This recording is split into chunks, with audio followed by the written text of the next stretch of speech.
we're on a debt binge. I mean, debt is the drug we've all taken. What you've had is what I describe as a not QE. Inflation, in my view, is likely to be higher over the medium term. Yeah, that was the message coming from my interview with Dr. Michael Howell of CrossBorder Capital, author of Capital Wars, The Rise of Global Liquidity, who can be found at @CrossBorderCap on Twitter. I had the pleasure of speaking with Dr. Howell about the upcoming global renewal wave, the lack of cash to handle it, potential return to quantitative easing, and longer-term inflation expectations. As we'll see today, these are all going to be salient issues for everyone heading into the next few years, and we'll obviously continue to track these issues on this channel. Click like and subscribe if you want to get those updates, but for now, let's get into this interview. All right, so today I'm joined by Dr. Michael Howell of CrossBorder Capital and author of Capital Wars, The Rise of Global Liquidity. Dr. Howell, I just want to thank you so much for being on the show today. Well, Mark, it's a great pleasure. Delighted to be here. Lots to talk about. Definitely. Let's get right into this because you published an article in the Financial Times called The Great Wall of Debt. Now, here in Canada, we actually have our own Great Wall of Debt. We have a mortgage renewal wave coming up in 25 and 26. But this article says that this debt renewal coming up is much bigger, almost global. Sure, yeah. I mean, the reality is that that's the fact. People talk glibly about this upcoming maturity wall, and it's kind of focused on real estate, commercial real estate debt. Mortgage debt is focused on some high yield stuff, but actually it's much bigger than that. And what you've got to start to remember is that debt is we're on a debt binge. I mean, debt is the drug we've all taken, and the problem with debt is that debt doesn't go away. Debt has to be refinanced. It's unlike equity. If you issue an equity security, it exists in perpetuity unless the company defaults. But with bonds, basically, they've got to be renewed. They have to be rolled over and refinanced. And that's really a challenge. And it's particularly a challenge when you've got a mountain of debt to refinance and when a lot of that debt is being bunched. And that's pretty much what we've got because debt is not just a US phenomenon, it's a global phenomenon. In fact, in many cases, other economies are actually even more indebted and face bigger hurdles than America. The other fact that's out there is that if you look at this maturity wall, it's really coming, I guess, from about the beginning of 2026, but probably it starts sometime around the middle of 2025, and that's when you may start to see or feel the effects. That bulge in debt was really encouraged by the fact that during the zero interest rate regime in the wake of COVID et al., what we saw were a lot of corporations and households refinancing debt. It wasn't just the private sector, the public sector also played a role. And, just look at the US government, they've got to refinance something like 1/3 of total US debt outstanding next year. So we're talking about, a US debt outstanding of what now 36 trillion. A third of that's got to be rolled next year. So these are big, big demands on capital markets. And the point that we make is that the textbook model or the textbook vision of a capital market being a financing mechanism for new capital spending, where interest rates are the most important thing to monitor, is really out of date. We're not in that world anymore. What capital investment is being done by wealthy corporations, tech companies, maybe out of their cash flow, or it's being done by state-owned enterprises, for example, in China, which are investing regardless of what the interest rate backdrop or even the profitability of the investment is likely to be. What we face in the West is capital markets that exist as now debt refinancing mechanisms. Most of the transactions in capital markets are about debt refinancing. We estimate about 3 out of every 4 that go through world financial markets now, 3 out of 4 transactions, is in some way a debt refinancing transaction. And if you look at this stock of global debt, which is now amassed to about $350 trillion, and you assume probably not far from the truth, it's about 5 years maturity, you're talking about rolling something like $70 trillion of debt every year. Now, the point is, to roll that debt, you need balance sheet capacity in the financial sector. And that balance sheet capacity is liquidity. And if you look at the relationship between debt and liquidity in the world economy over the long term, I'm talking here going back to the early 1980s, it sort of shows a pretty stable equilibrium at about 2.5 times. When you stray around that, and there's a chart that we can refer to identify that. But if you stray either side, if you go above 2.5, what you tend to find is that the debt liquidity ratio becomes strained. You get refinancing problems, and those refinancing problems express themselves in financial crises. So look back over the last 2 or 3 decades. Every financial crisis you can cite is in some way a debt refinancing crisis, be it 2008, the GFC, be it the Asian financial crisis in 1997, be it the US repo crisis in 2019. They're all about debt refinancing in some shape or form. If you have too little debt relative to liquidity, in other words, that ratio is depressed, then you start to see financial bubbles. We've actually been in the sort of luxurious situation for much of the last 4 or 5 years where you've actually had a lot of liquidity relative to debt, and that's what's inflated markets. But we're moving now into a regime, really from 2025 or mid 25 onwards, where that relationship is now skewed more unfavorably. And so the debt liquidity ratio is higher, suggesting there may be more and more demands on capital markets for this rollover. That will absorb liquidity. And if liquidity is being engaged in debt rollover, it's not being there to fuel increases in the S&P, Bitcoin, gold prices, you name it. So all the money's going to help this maturing debt. It's not going towards any productive endeavors or even speculative endeavors. Correct. Right. Correct. And I've heard you, I just wanted to ask you about the financial crisis that you say that which are preceded by these big refinancing walls. Because I've heard you talk about this before. 2008, you said, was in part caused by the Chinese Olympics. Is that Well, correct? I Not actually caused, but triggered. it wasn't caused by that. What I said was it was likely triggered by that.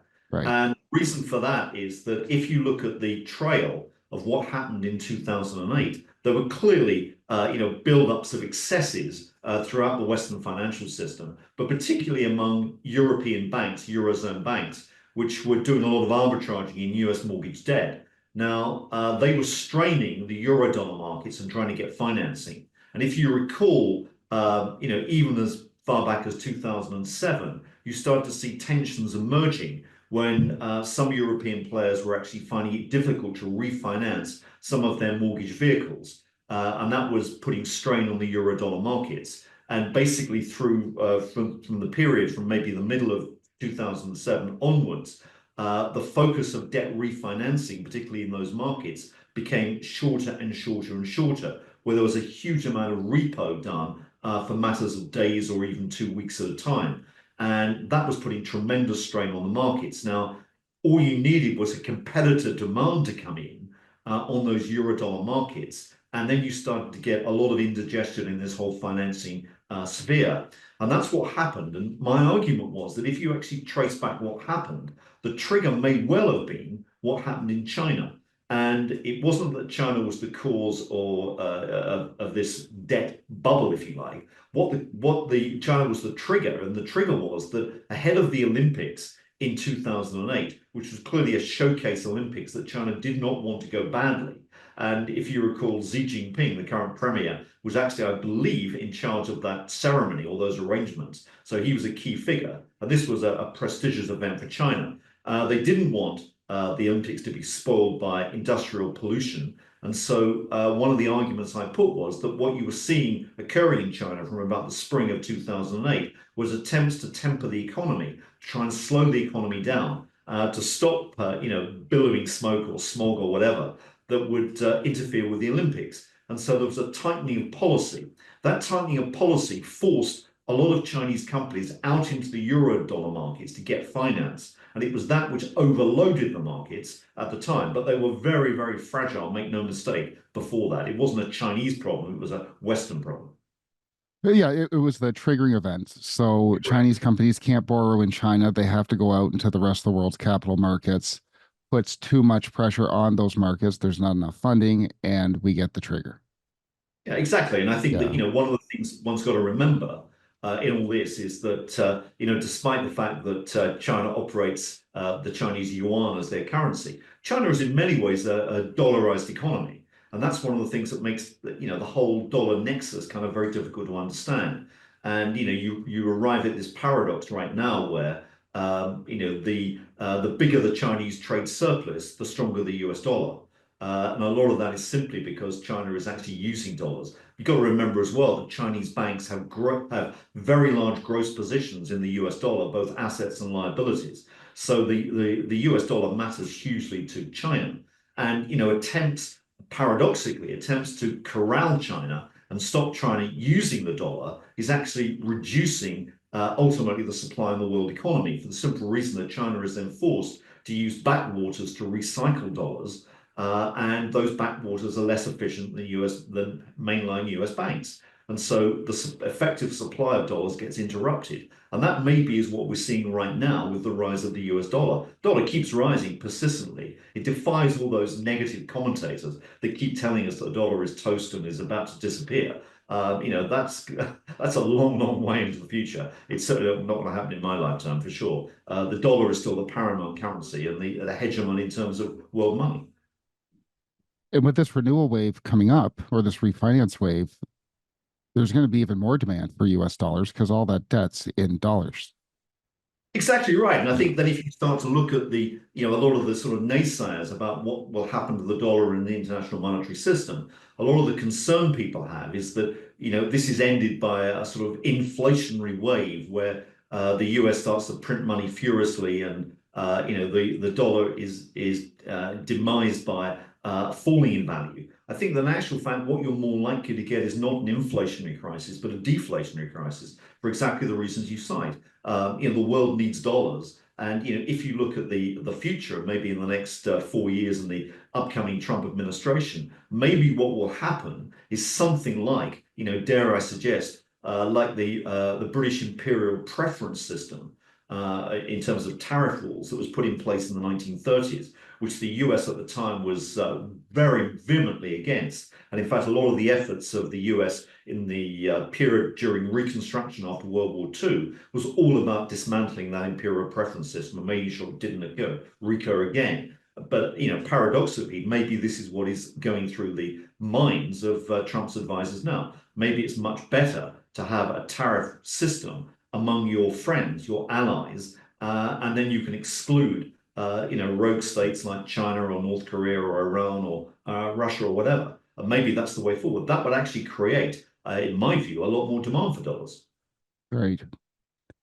Now, let me ask you about the next 4 years, because you've also written that policymakers need to get ahead of this, or it's going to be problematic. Does that mean QE? Well, I think it means QE in all but name, yes. I mean, one of Right. the things we've been seeing very much in the last 2 to 3 years is something I've described as not QE, QE. And you've had that operating in parallel with a similar policy that the Treasury has been engaged in, which is called not yield curve control, yield curve control. In other words, these are unconventional policies. They're very unusual marks, or they've got unusual stripes relative to what we would normally see or understand as QE or yield curve control, but nonetheless they're happening. And you've just got to see, for example, look at US bank reserves. I mean, partially the last 2 or 3 weeks, but generally speaking, US bank reserves have increased fairly noticeably since the SVB crisis in March of 2022. Sorry, 23. And they've also increased fairly significantly since the British gilt crisis in September of 2022. So generally, there's been an upward trend in bank reserves, which is really reflecting how much money there is, how much surplus money there is in US money markets. And that increase in liquidity, which goes against the so-called QT policy that the Fed was doing. The Fed was, make no mistake, the Fed was shrinking its balance sheet during that period, but not all items on the Fed balance sheet are necessarily liquidity creating. It's only on the liability side. It's liabilities to banks and credit providers, which basically are a form of liquidity for the system. And it's that which was actually increasing through the period. So what you've had is what I describe as a not QE. So the authorities denied they were doing QE, but clearly they were doing it.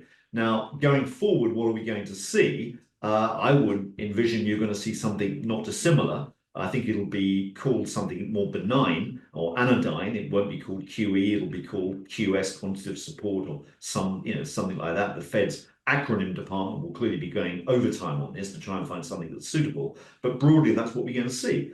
And then if you look at what Janet has been doing at the Treasury, I mean, one's got to take one's hat off here. I mean, there's been a remarkable ability to actually create liquidity, if you like, indirectly by shifting the maturity profile of issuance from the US Treasury very significantly towards the short end of the market. So in other words, what they're doing is no longer issuing so many 10-year, 20-year, or 30-year bonds and notes. What they're doing is increasingly issuing bills. For example, in October, there was something like 1.9 trillion of Treasury bill issuance, which is an eye-watering amount of paper in the context of a $36 trillion a debt load. So 1.9 trillion is a fairly meaty percentage for 1 month. So what you've got going on is an attempt to shift duration or maturity within the market into the front end of the curve. Now, that has positives when interest rates are going down, but it clearly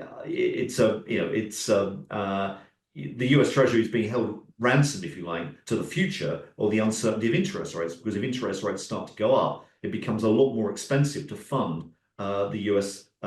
government. Now, that may tell us something.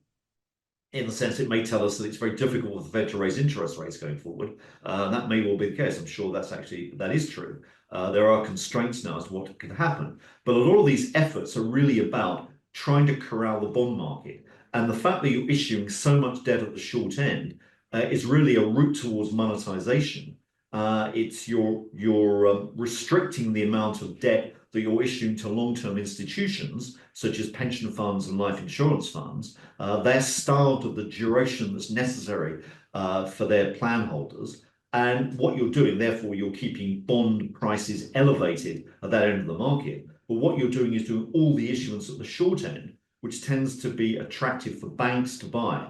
So if you think of it this way, if you've got the federal government writing lots of checks because of the huge fiscal deficit, it's paying out, wages to state workers. Those state workers are depositing money in banks, and the banks want an asset which is going to match that liability. And what better than a treasury bill? So the banks are big buyers of these short-term debts. Janet has managed to reduce the average maturity at auctions over the last 2 years by about 1.25 years, which in bond terms is actually quite a lot. So what you're doing here is you're actually, by getting the banks to buy more and more debt, and of course on top of this there's regulation changes as well to get the banks to do this, but getting the banks to do this really means that you're monetizing debt. So at the short term, the short-term attraction of keeping bond yields depressed. And we think this may have taken, 100 basis points out of the long end of the market. So it's a substantial amount.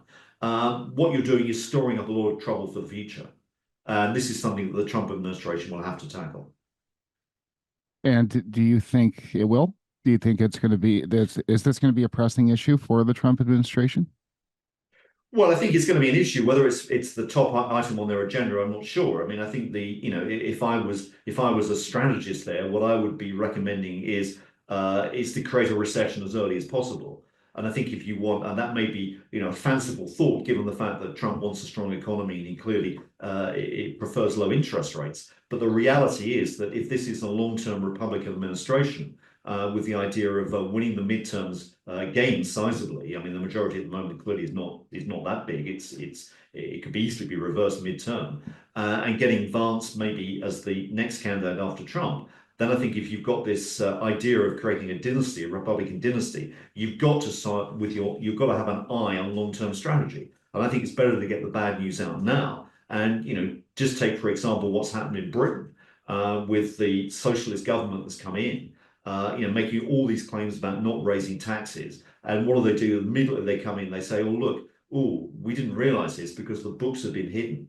The previous Conservative government basically had done a shocking job at financing, and therefore there's a whopping great black hole we've got to fill. Sorry, we have to raise taxes. We've got to go back on our word. So this is not impossible, not an impossible thought. There's other things that could go on where they could get tax revenues up immediately, such as making all illegal suddenly legal by getting them to register with the IRS. I mean, that would be a thought rather than the big cost of deportation. This would sort of focus the mind pretty quickly. So I think there are things to do, but I think in the long term, a lot of these pressures on fiscal finances in America and in the rest of the world are just too big. I mean, the fact is we've been too generous in terms of on the current generation in terms of the welfare benefits that they've been given, and these are in many cases pay-as-you-go systems. So we're actually dependent on our children and grandchildren to basically finance retirement or whatever, or health. And this simply can't go on. It's unmanageable, particularly in a world where you've got more and more geopolitical tensions, where defense spending almost certainly will have to go up. And this is not just a statement about the US. This is a statement about the world. I mean, Europe clearly has to come up to the plate here and do its fair share of defense spending. And the budgetary system in Europe is completely shot through. So there are clearly big challenges out there in the debt markets. It appears as though there's a mountain of obligations coming up, not just in the next year or two, but in the next 5 or 10 years and thereafter. And I don't see how they're ever paid for without debt monetization and the ensuing inflationary pressures. What Yeah. would you say to that? Well, funnily enough, neither do I. I Okay. think it's extremely difficult to see how these things are paid back. I mean, you're either going to have to renege on the promises. Now, that's clearly difficult in the context where maybe a lot of Trump supporters are actually beneficiaries of these programs. So it will be very difficult to say no to that. And I think the only thing to do is to find ways of monetizing. Now, there are a number of ways to do that. As I suggested, maybe the way that Janet has chosen in the short term is actually quite a good expedient, is getting the banks to buy more and more of the debt, try and change regulations which force banks to hold more and more government debt, try and do more financing short term. If you issue a government bill, there's a tremendous demand for government bills. People like government bills, they're great safe assets. The only problem is that they tend to be inflationary in the long term. And so this is the problem we're building. There's no getting away from that. Inflation, in my view, is likely to be higher over the medium term. It's not to say you're going to get runaway inflation, but the analogy is that we're sort of excoriated by slightly higher inflation. So we're sort of markets are being sandpapered and consumers are being sandpapered to death. And that's an unpleasant thought, but I mean that's broadly what's happening. The underlying level of inflation is likely to be higher. Now there may be twists and turns on that route. Clearly, a stronger dollar near term, if that's what we're seeing, which we seem to be, is going to benefit inflation in the short term. But how high can the dollar really go if you want to regenerate US manufacturing and onshore? There are clearly limits. A lot of opposing forces right now, pushing and pulling, I suppose. Absolutely. And that just one last thought, because I know your time is limited. So with Yellen's Treasury issuance leaning more on the short end of the curve, it seems like they've really boxed themselves in here, because once they've gone down this path, they can't really go back to the long end as they usually did, because that's going to put major upward pressure on yields, mortgage rates, etc. That doesn't sound like something the Trump administration is going to do. But at the same time, they're leaving themselves incredibly exposed, relying so much on the short end should those inflationary pressures come to fruition.